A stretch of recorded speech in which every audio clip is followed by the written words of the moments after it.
నేను ఒకనకొకప్పుడు చిత్తూరులో సుందరకాండ చెప్పడానికి వెళ్ళా.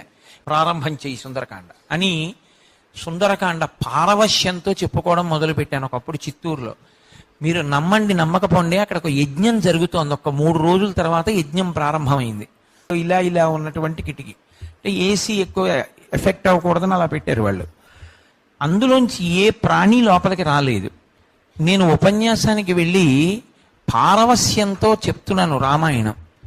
చెప్తుండగా అకస్మాత్తుగా స్టోర్స్లోంచి ఏదో మెటీరియల్ కావలసి వచ్చి ఒక ఆర్గనైజర్ ఎవరో 3 రోజుల క్రితం వేసేసిన తాళం, ఆ తాళం తీసి ఆయన అలా ఉండిపోయాడు గది ముందు. 3 రోజుల క్రితం తాళం వేసేసినటువంటి గదిలో ఒక పెద్ద కోతి ఇంత పెద్ద తిలకం బొట్టు పెట్టుకుని అది కూర్చుని రామాయణం వింటోంది. అది తలుపు తీశాక కూడా అది గమనించలేదు, అది అలాగే వింటోంది.